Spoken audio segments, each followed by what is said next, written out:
दोस्तों, मैं Ajay Kumar Gupta Gupta defence academy YouTube channel में आपका स्वागत करता हूं।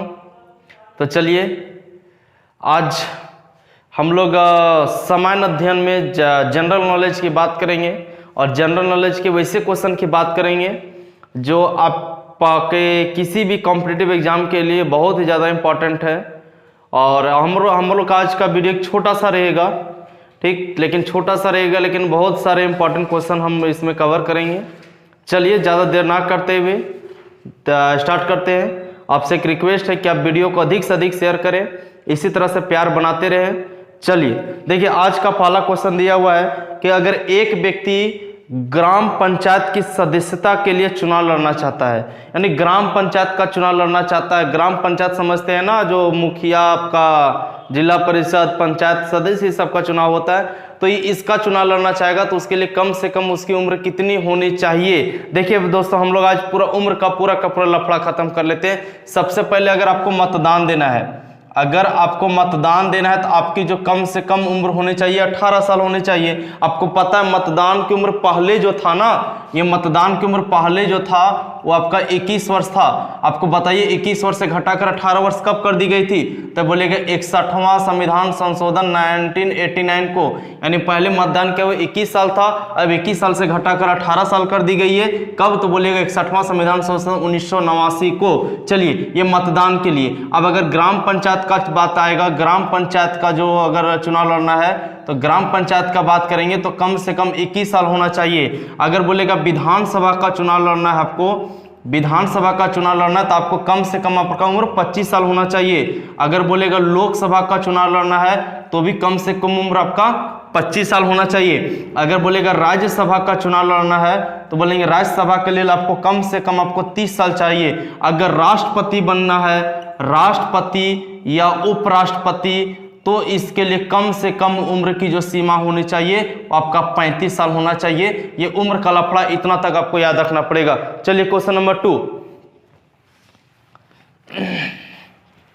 देखिए। क्वेश्चन नंबर 2 में आपका दिया हुआ है कि राज्यसभा और लोकसभा की संयुक्त बैठक कौन बुलाता है। दोस्तों ध्यान में, राज्यसभा और लोकसभा की संयुक्त बैठक कौन बुलाता है? देखिए ध्यान में, अगर बुलाता है पूछेगा तो बुलाता है राष्ट्रपति, राष्ट्रपति बुलाते हैं। लेकिन इसकी अध्यक्षता कौन करेगा? बोलेगा अध्यक्षता कौन करेगा, ठीक है, तब बोलेंगे कि लोकसभा अध्यक्ष करेंगे, ठीक है, लोकसभा अध्यक्ष।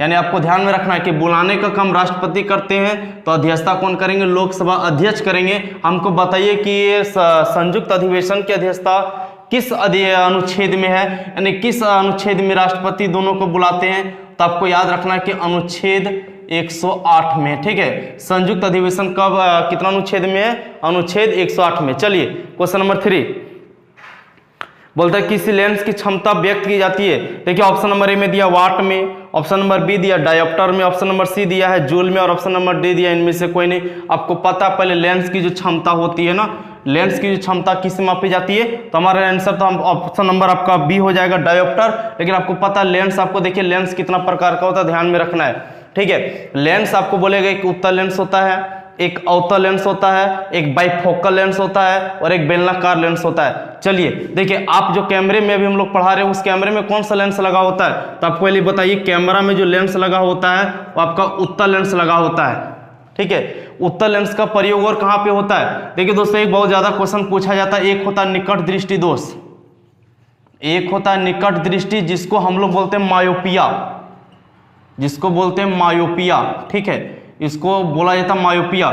एक होता है दूरदृष्टि दोष जिसको हम लोग बोलते हैं हाइपर मेट्रोपिया, इसको बोला जाता है हाइपर मेट्रोपिया।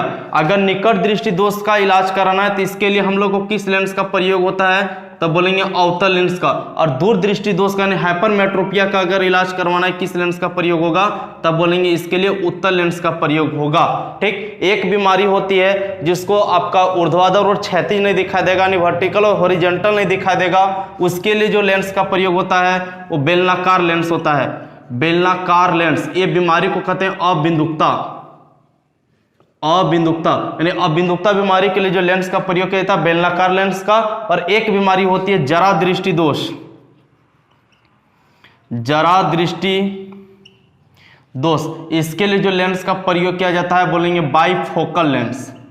इसके लिए जो लेंस का प्रयोग किया जाता है बाइफोकल लेंस। ये चारों याद रखना, निकट दृष्टि दोष के लिए अवतल, दूर दृष्टि दोष के लिए उत्तल, बेलनाकार के अबिंदुकता के लिए बेलनाकार लेंस और जरा दृष्टि दोष के लिए बाइफोकल लेंस। चलिए अगला क्वेश्चन देखिएगा। Next question,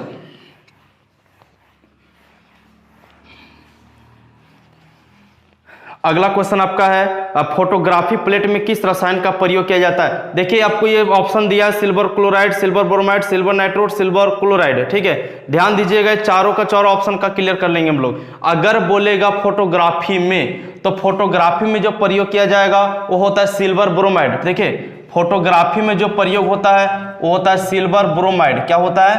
silver bromide. एक होता है कृत्रिम वर्षा, कृत्रिम वर्षा में जो प्रयोग किया जाता है वो सिल्वर आयोडाइड, सिल्वर आयोडाइड का प्रयोग किया जाता है। मतदान के समय जो उंगली में निशान लगाया जाता है ना, मतदान के समय जो उंगली में निशान लगाया जाता है वो आपका होता है सिल्वर नाइट्रेट। तो आपको ये ध्यान में रखना है, तीनों याद रखना है। फोटोग्राफी में सिल्वर ब्रोमाइड और सिल्वर ब्रोमाइड, कृत्रिम वर्षा में सिल्वर आयोडाइड और मतदान के लिए सिल्वर नाइट्रेट का प्रयोग किया जाता है। चलिए क्वेश्चन नंबर नेक्स्ट देखिएगा।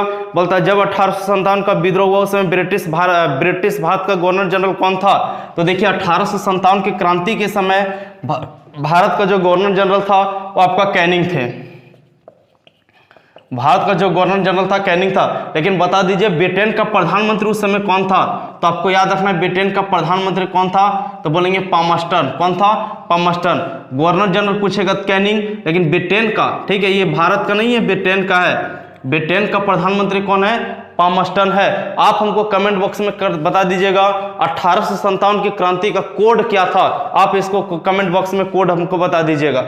चलिए आगे आइएगा और अगला क्वेश्चन देखिए दिया हुआ है, निम्नलिखित में से कौन सा विटामिन घाव भरने में सहायक होता है। सुनिएगा ध्यान से, vitamin A, vitamin B, vitamin C, vitamin के।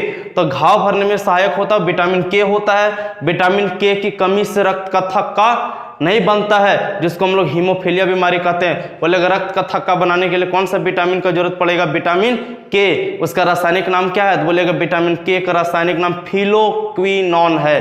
क्या है? फिलोक्विनोन। देख फिलोक्विनोन आपका कौन सा विटामिन का? ये विटामिन के का रासायनिक नाम है। और इससे क्या होता है? इसकी कमी से रक्त का थक्का नहीं बनता है, रक्त का थक्का नहीं बनता है, रक्त का थक्का नहीं बनता है। विटामिन ए की कमी से रतौंधी आंख का बीमारी होता है। विटामिन बी1 की कमी से बेरी, विटामिन सी का कमी से स्कर्वी त्वचा बीमारी है आपका। चलिए विटामिन डी का कमी, विटामिन ई का कमी, विटामिन एच का कमी, ये सब कमेंट बॉक्स में आप कीजिएगा खुद से। चलिए ज्यादा देर ना लगाते, अगला क्वेश्चन आते हैं। अगला क्वेश्चन देखिएगा। अगला क्वेश्चन दिया, जब ईस्ट इंडिया कंपनी की स्थापना हुई इसमें भारत का शासक कौन था। देखिए जब ईस्ट इंडिया कंपनी की स्थापना हुई, अब बताइएगा ईस्ट इंडिया कंपनी की स्थापना कब होती है? एक 1600 और एक 1609 में फंस जाते हैं। ईस्ट इंडिया कंपनी की स्थापना बोलेगा तो 1600 में, लेकिन यहाँ नहीं हुआ था, ये ब्रिटेन में हुआ था। लेकिन भारत में ईस्ट इंडिया कंपनी की स्थापना बोलेगा तो 1609 में, क्योंकि आपको 1609 में, अब यहाँ पे देखिए मुगल बादशाह पूछा ना, तो 1600 में कौन रहेगा? अकबर। ठीक है, जब ईस्ट इंडिया कंपनी की स्थापना होगी उसमें अकबर। लेकिन भारत में जब ईस्ट इंडिया कंपनी की स्थापना होगी तो कौन रहेगा? जहांगीर। चित्रकला का स्वर्ण युग है ना। चलिए दोस्तों, तो आज के लिए हम लोग यहीं तक रखेंगे। आपसे एक अनुरोध है कि वीडियो को अधिक से अधिक शेयर कीजिएगा। अगर वीडियो आपको अच्छा लगेगा, अगर क्लास आपको अच्छा लग रहा है, तो आपको सीखने को मिल रहा है, तब वीडियो को ज़्यादा से ज़्यादा शेयर करें। अगर आप लोग इसी तरह से सपोर्ट कीजिएगा तो हम आपको डेली सभी सब्जेक्ट वाइज आपको वीडियो अपलोड करेंगे। चलिए धन्यवाद, थैंक्स।